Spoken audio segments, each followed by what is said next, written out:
Welcome to the Money Show, where we take the mystery out of managing your money one step at a time. I'm Kavita Thapliyal. Whether you're just starting to think about your finances or you're a seasoned investor looking for the latest strategies, the Money Show is your go-to guide for making smarter, better financial decisions. From the stock market buzz to personal savings tips, your retirement plans to tax hacks, we are here to decode the world of personal finance in a way that's simple, clear, and most importantly, actionable. Today, we've got an exciting lineup of expert insights, practical tips, and your burning financial questions answered live. But all you have to do right now is just grab your notepad, because when it comes to managing your money, every tip counts. And also, since we answer your questions live, in case you want to get your live financial planning done, you can send across your queries on our WhatsApp number, which is 865-797-4571. We also have an email ID, which is themoneyshow@etnow.tv, where you can send across your questions. So a lot coming up, but then let's begin and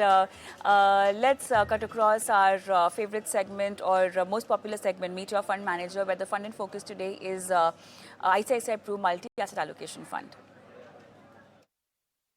All right, so today, Know Your Fund Manager, we'll be talking about multi-asset allocation fund category. And as we all know, this category claims to be like a all-weather jacket as far as your investment wardrobe is concerned. You know, come rain or shine, this category is always there to protect you. And having said that, the benefit over here is your diversification across asset classes that one can get. Now, if we have to just highlight the SEBI rulebook mandate as far as this category is concerned. So, the average multi-asset allocation fund category so far looks like 53% in equity, which acts like a growth engine for a lot of people. 23% debt allocation, which is a stabilizer. 14% commodities, which is mostly gold and silver, which is obviously the hedging strategy that fund managers need to adopt. And 9% cash and 1% in real estate. These are the extra benefits or the diversification across asset class. So far, where are we standing as far as this category is concerned in terms of funds? So, we have 43 funds, which also includes fund of funds.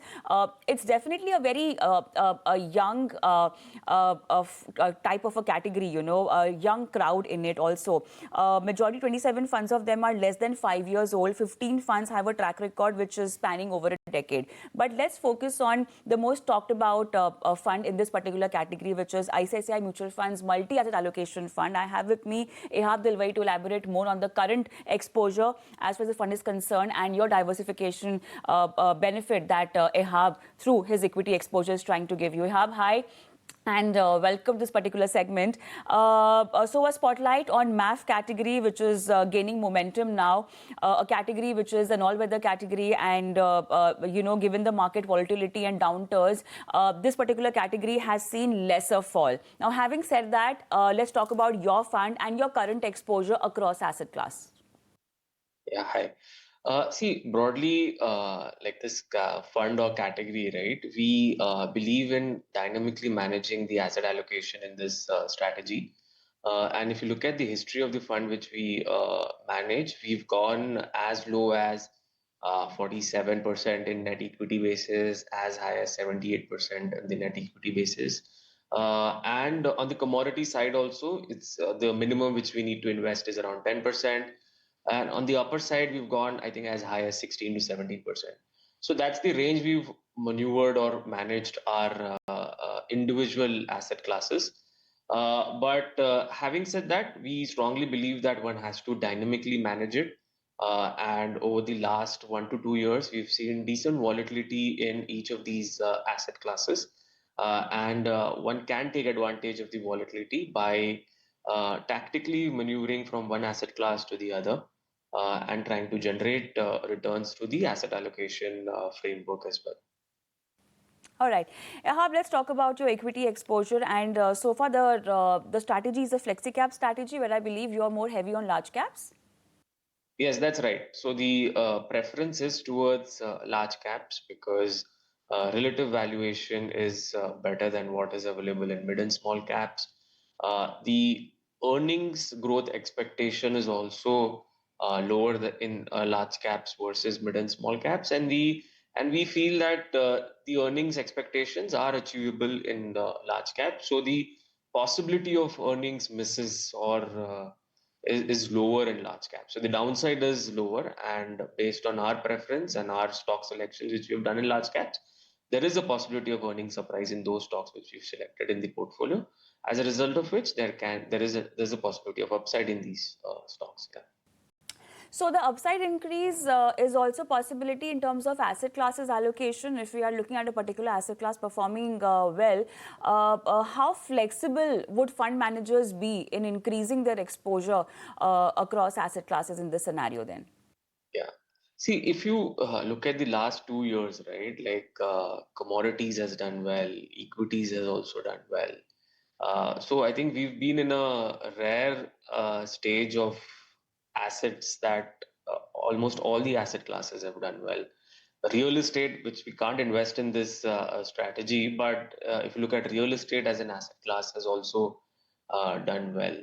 I think though, but like I mentioned, there have been volatilities in this journey. So tactically changing asset classes has helped generate returns.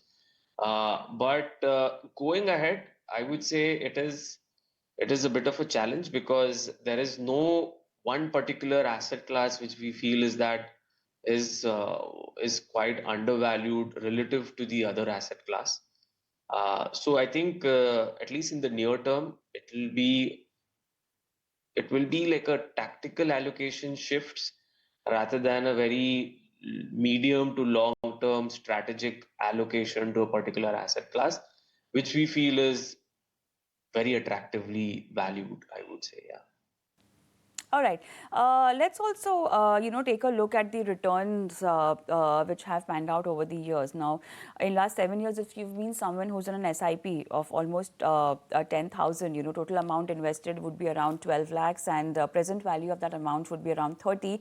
Return 17.4 as compared to the benchmark's returns of 14%. We cannot talk about returns, I know, but then a lot of investors really look at it, and that also becomes one of the deciding or the crucial deciding factor of having the fund in the portfolio. Having said that, Ihab, now, should the long-term average expectation in terms of returns should be on the same lines, or one needs to really moderate it? No, I believe one needs to moderate it because, like I mentioned, lot of these asset classes have done well. If someone's looking to invest in any of the asset classes or at a multi-asset allocation perspective also, your entry point is also important. So if one is looking to invest in equities, valuations is slightly higher because last 3 years, 4 years ago, valuations would have been maybe at the same level, slightly lower, but we've got a very strong earnings growth, which has helped markets generate return. Earnings growth has also moderated, and that valuation is slightly higher. So prospective equity returns are also moderate. Gold or precious metals has also done well, maybe because of dollar weakening, maybe because of global risk off, so on and so forth. But that segment has also done well. On the debt side, also we've seen good rate cuts by the regulator as well. So I think most of the positives have played out in each of the asset class. But the reason why we recommend this particular fund is that we can tactically keep shifting between these asset classes based on our preference and try to generate return through asset allocation as well. So that is the reason why we like these strategies. And secondly, I feel that the holding period also has to be longer now because if someone's looking to invest in the strategy based on the historical returns, uh, I'm saying the probability of one is higher, like one being able to generate these returns. The probability increases only if the holding period is increasing. One can't expect that historical returns should be delivered in the next 1 year or so on and so forth. I feel only if one can hold on to like 3 years, 5 years, or longer, their ability to generate return is higher. All right, let's talk about your sector exposure as far as the equity part is concerned. What's on radar for you? See, broadly, generally the theme which I like or the segment which I like is consumption as a basket looks attractive because this segment has underperformed over the broader market over the last 3 year period. Consumption as a basket has been weak. I think earlier rural was weak, but rural has picked up, but now urban is weak. So any segments of the market which is consumption oriented, be it retailing or be it certain NBFCs which has exposure to whose exposure to consumption lending or unsecured lending is higher. So I think that segment can be looked at as something which currently I like. Auto ancillary also fits into that basket because auto volumes have also been weak for quite some time, especially the four-wheeler side. And certain ancillaries which support these auto companies look also attractive because if you look at the entire auto ancillary space, right, they are faced by multiple issues. First one is obviously weaker domestic demand. Second, they're faced because some of them are export oriented, especially to US. So they're faced by the challenge of tariffs, uncertainty. And third, I think the emerging concern which is coming is the availability of rare earth magnet.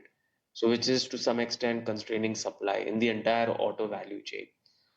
So I think that's good. That's it's a good special situation kind of investment today, auto and auto ancillary, and it fits broader consumption basket, which I like. All right. Could you also explain the tax implication or the tax treatment for these funds? So ICICI's multi-asset fund is it's a equity-oriented strategy. So at a gross level, we will maintain about 65%. So the taxation is similar to an equity-oriented fund. But on net basis, we can be lower than 65 using certain derivatives, be it at stock level or at the index level. So taxation is an equity-oriented taxation. Perfect. Let's also talk about your exposure in REITs and InvITs. Any possibility of going up over there? Because what happens is this is a category where investors have interest, but I think a bit of awareness is an issue.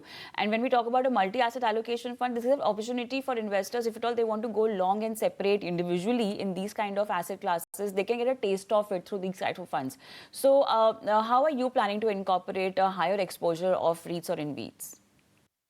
We currently do have exposure to REITs and InvITs, but it may be at a lower level today because I think the market is also evolving.